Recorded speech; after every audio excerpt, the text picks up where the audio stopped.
You're listening to Convenience Matters, brought to you by NACS. We'll talk about what we see at stores and what the future may hold for our industry.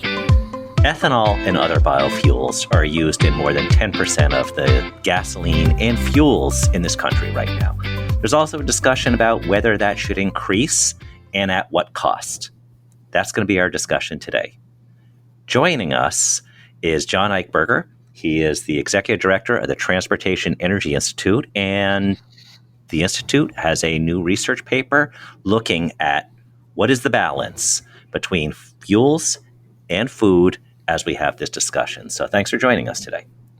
Hey, my pleasure. Always glad to be here, Jeff. So one of the things that this whole discussion is about is, and we talk about this with food in general, balance. We talk about that with healthy options and other types of things that might be in stores and how people may act. Same thing applies in this bigger discussion. Do you want to kind of set up, well, first off, for those who don't know, the Transportation Energy Institute, formerly known as the Fuels Institute, but people may not know either one of those. So give us a quick overview of what they do. Yeah, we are a nonprofit, non-advocacy research group. So I hung up my lobbying shoes a long time ago, and our what do they look like? To bring what do lobbying shoes look like? I'm sorry. They had a lot of stuff on them we can't talk about. You know, you don't want to see certain things made. Legislation's one of them. Okay.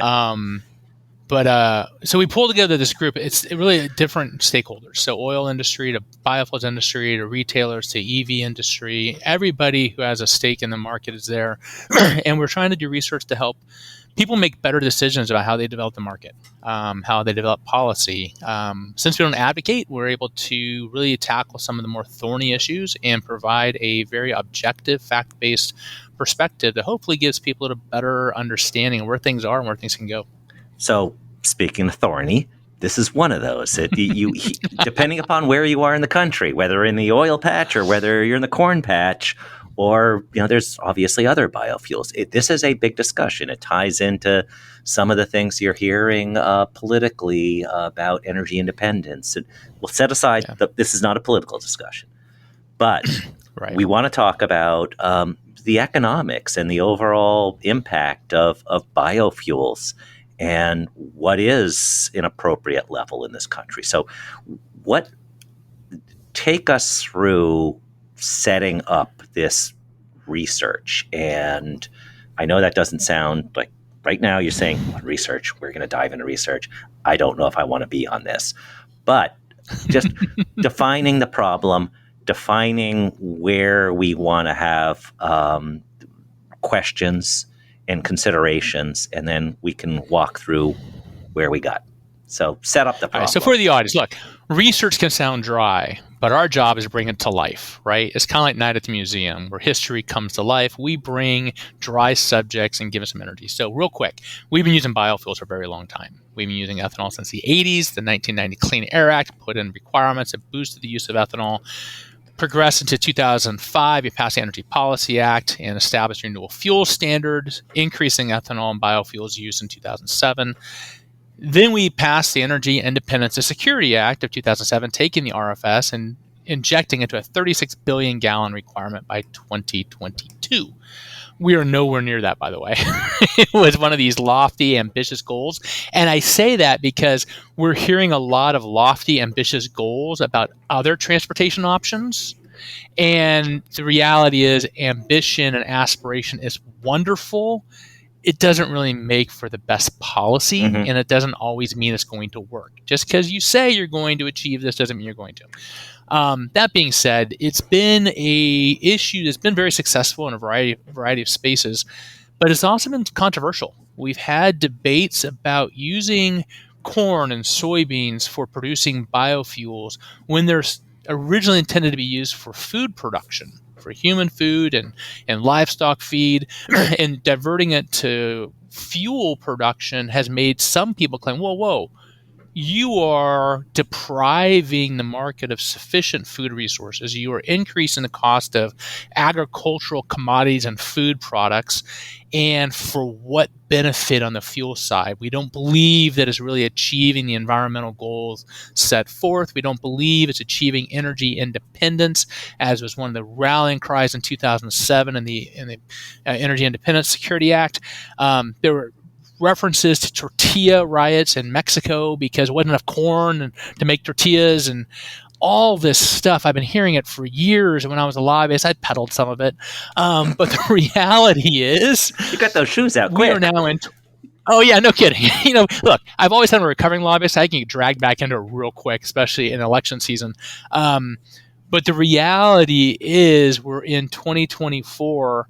The desire to reduce the carbon emissions from our transportation space has made biofuels more relevant and more interesting to a lot of stakeholders. Now there's a question: can we please put this food fuel debate to bed?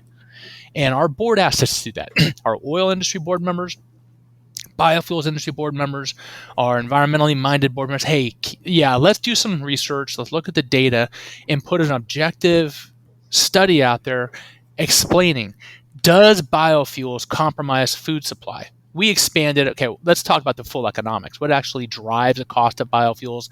What does it do to fuel prices and all that stuff? So it's I love the paper because it's a departure from what everybody's talking about out there. And it's a focus on what we really need to be talking about. Because even though shiny new objects are really exciting, we have 300 million vehicles run on liquid fuels. Mm-hmm. And we need to figure out a way to approach those from an environmental perspective, and biofuels are an awesome opportunity to do that. So when you talk about biofuels have been around a while, they powered the first vehicles. Wasn't the first ones you went to a pharmacy and you got ethanol or whatever, and that powered your vehicle, and later on well Grandpa, you tell me. I wasn't there. Well, it would be a little bit more than Grandpa. You're the industry historian. But just kind of saying, and then, of course, what was it do I sound even worse if I talk about the Carter administration and what was that, gasohol? Maybe. Yes. Maybe. Yeah, right after the win buttons. But so I'll ask a question differently, and then I'll just go and take my medicine. What is biofuels?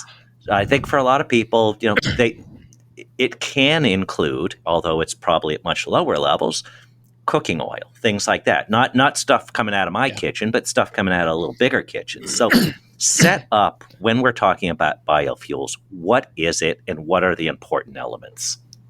All right, so there are three primary biofuels we're using in road transportation today, and aviation may use it at some point as well in some quantities. Ethanol is a product that goes into gasoline. Ethanol is a product that is produced either by using corn or using sugarcane. Those are the two primary feedstocks. In the United States, it's primarily corn. But you can take corn and you can extract some energy properties out of it and create a product that can be blended with gasoline and work very well in your engine. And the benefits of it, go ahead. I was going to say, and sugar tends to be produced in South America, right? That's where sugar comes in. Sugarcane is, Brazil is the other major ethanol producer in the world, and they use sugarcane. Okay. Different process, different product, but same concept. You're taking an agricultural product, which is actually, as agricultural products grow, they absorb carbon from the atmosphere. And then you are recycling that carbon and you're creating a fuel. So you are helping balance the carbon cycle. So you're reducing the amount of carbon being emitted into the atmosphere because you're taking some out. Mm-hmm. So that's ethanol. On the other side, you have biodiesel and renewable diesel. These are additives to the diesel pool, obviously. Both can be produced from soybeans. Both can be produced from used cooking oil. Difference is biodiesel is an additive. It can be added to diesel, usually up to 10%, 20%. The typical is 5 to 10, but there's a lot of B20 out there. Renewable diesel is a product that is treated like in a regular refinery. It's hydrotreated. And the final product is considered chemically the same as diesel fuel. Mm-hmm. So it can be used 100% renewable diesel or in any blend in the mix. It's a little more expensive. But those are the three primary. So you're using corn, using soybeans, maybe canola for the biodiesel and renewable diesel. Use cooking oil for the diesel substitutes. But the whole concept is, how can we create a circular economy? How can we use product over and over again? How can we get carbon out of the atmosphere, use the hydrocarbon components to produce a fuel to reduce the overall emissions profile of the transportation sector? And I mentioned at the start that roughly 10% of gasoline is biofuel because it's ethanol, and all cars can handle that. They're pretty much most cars on the road can handle a higher blend, can handle E15. Yeah. And then there's higher blends than that even out there that work on cars as well. So looking minimum 10%, and how much higher can we go? What was the next part in setting up, looking at how much higher we can go, and what are the effects? Did you look at things like, what if we go to 15% average of ethanol across the country? If we went to 20, what does that do with opportunities for transportation? What does that do related to food? And what are the inputs, outputs, and all that other fancy stuff? So we didn't get into modeling what would happen if we went to E15. But what we want to look at is historically, what has happened. Okay, Grandpa. More reliant on biofuels. Yeah, well, back in my day, because whenever you forecasts are so dangerous. I try to avoid those as much as I possibly can. Everybody wants me to do them all. I don't mind being wrong, but I don't want to be wrong all the time. Mm-hmm. So forecasts are always wrong. What we did is we looked at, what is the land allocation to producing product for biofuels production. And one of the data sets that we found was before the RFS expansion in 2007, where we put the 36 billion gallon target out there, we saw a massive increase in biofuel use. The amount of land being used to produce corn and products to support agriculture has actually gone down. And so we increased the amount of land we were using early on, but then we became more efficient. Mm-hmm. And more effective. Yields increased. We became better using the energy in the crops to produce biofuels, that we actually are harvesting fewer acres after the RFS 2 was enacted than we were harvesting before. That's a huge difference. Is it bigger cobs or more cobs? No, I'm kind of curious. It's like, was it just more efficient in understanding? When you're planning a massive field for this, you get better at it. Farmers have gotten smarter. Seed producers have gotten smarter. We have created crops that grow more cobs per acre, mm-hmm. more bushels per acre. Then the ethanol industry and the biodiesel industry has gotten more effective at taking the energy out of each cob, using it more efficiently to produce fuel. So that is a huge misnomer out there, that we put all this new crop into acreage for biofuels and that's hurting us on the feed side. That's not true. We have actually not done that if you look at the actual data. And that's where TEI comes into play, is we don't care about the hype. We don't care about the rhetoric. We want to know, what does the data tell us? In data, you can find the truth. The other thing we found, and one thing I think is really important, is when you produce ethanol, and we'll use ethanol because that's the biggest volumetric mm-hmm. biofuel out there by leaps and bounds. When you produce ethanol, you produce byproduct. You produce distiller grain solubles that are used to feed livestock. And so I asked our researchers, I want to know how much more corn do we have to produce if we weren't using these distilled grain solubles to feed cattle, chicken, and pigs. And they said that if we were not producing those products through ethanol, we would have to grow an additional 15 million acres of soybeans, an additional 5 million acres of corn, and an additional 20 million acres would have to go in production just to feed livestock if we weren't producing biofuels. Yeah, I would tell them, you're going to be kidding me. That's huge. And it's something people don't think about. Mm-hmm. I think, well, corn's not going into my cornflakes.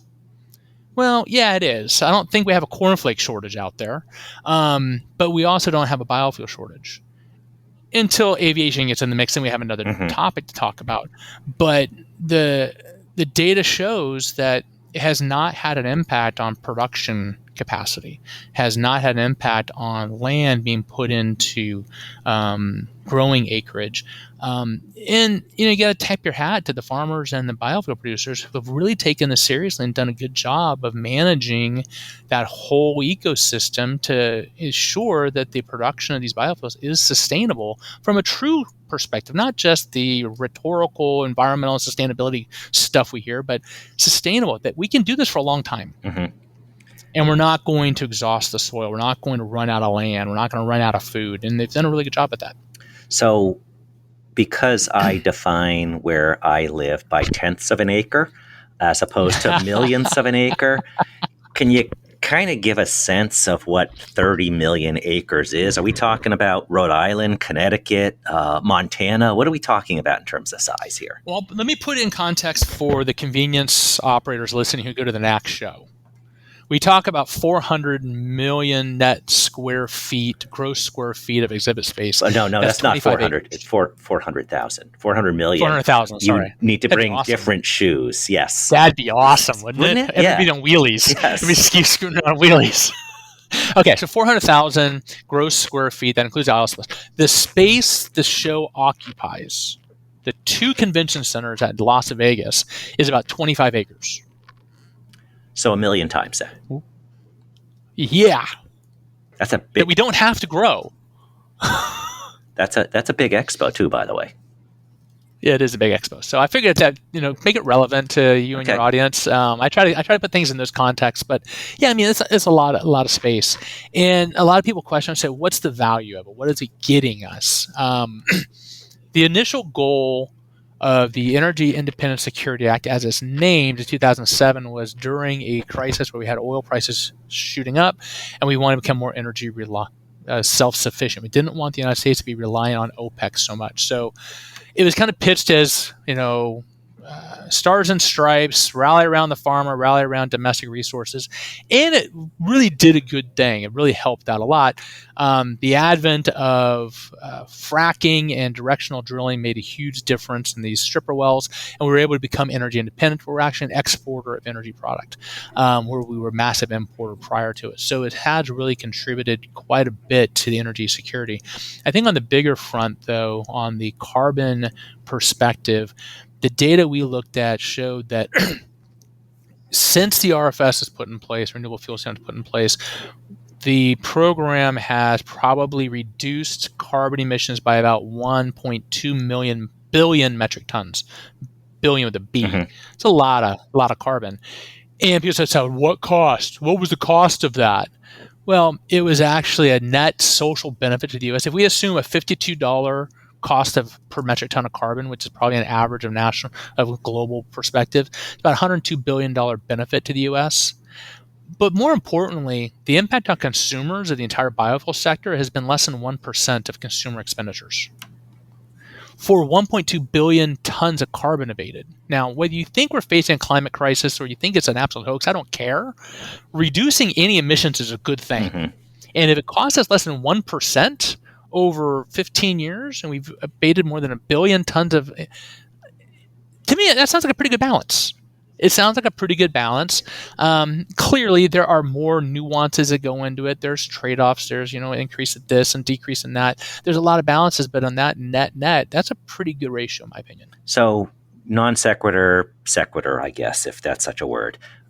Thinking about what you're talking about, the RFS, NACS magazine's been around for more than 20 years, and when we were putting together an article, I guess it was probably back in 2007, maybe 2006, about the ethanol mandate, we got together with the design team and we had a design call. How are we going to do something for the cover? And unfortunately, it was a Friday. It was Friday at like 5 o'clock and it extended to like 5:30 and we're kicking around ideas. And then John says, I got it. Why don't we have a train made of corn driving around the corner, and that would be an awesome cover. And I'm just like looking at everybody. It's not a Zoom call. It's everybody looking, and it's, I don't know, 5:45 on Friday, and it's just like, I don't think so, but it's 5:45 on Friday, and the design team wants to go home too. let's do this. So they come up with a mock-up, and it's kind of foreboding, and it's kind of awesome, and it's a giant ear of corn coming around a corner that looks like a locomotive. And then we submitted it for an award, and it won. It was an amazing cover. So thank you. Some of the best ideas are done at 5:45 on Fridays, and that is, work. That is not, Can I drop my mic now? No, because we're going to talk a little bit more about what this all means. So you talk about that, and so anyway, that's non sequitur. Send me an email, I'll send you a picture of the cover. It was pretty cool, and it's just kind of it was really cool. It was The designers did a great job on that cover. It was a very, very cool cover, and it was relatable because you can't put ethanol on a pipeline, so it has to go on a train. Yes, So and that was the whole it had point so of many that. different layers behind that one. Yeah. Corn cob. That could be, if we talk about it, if we have a 400 million square foot expo, if we get on a corn train, we could probably do that a little better and just go up and down the aisles and just kind of do a shoulder roll and get off there. But getting back to the point of the research. So you're looking at this positive benefit looking at agriculture, relatively innocuous incursion, or whatever the proper word is in terms of costs. So a lot of good things in this. With this research, was there anything else where it's like, hey, there's a lot of positives to this, but only to a certain level? Was that part of it? When you look at the costs, and you look at the cost of production, absent government support, is hard to make economic rationalization to produce some of these products in certain markets. And that is, that's reality with a lot of industries that, you need to have. We have a blender's tax credit. We have the RFS RINs, the Renewable Identification Number credits. We have the low carbon fuel standard in California and their credits. You've got you got this, and then you get stacked benefits. And so those are all critical to minimize the cost to the end user. In the absence of those, we'd be facing a higher cost to consumers.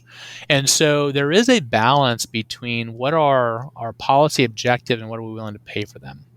The net benefit that I mentioned incorporates all those benefits, incorporates all those tax credits stuff. That's all part of the calculation. But when we're thinking about policies, and I think one of the reasons we do studies like this is I watch our policymakers in the past couple of years be fixated on technology solutions, new vehicles, new technologies, no more liquid fuels. Not going to talk about liquid fuels. I'm going to talk about combustion vehicles. The reality is we need to approach all of this.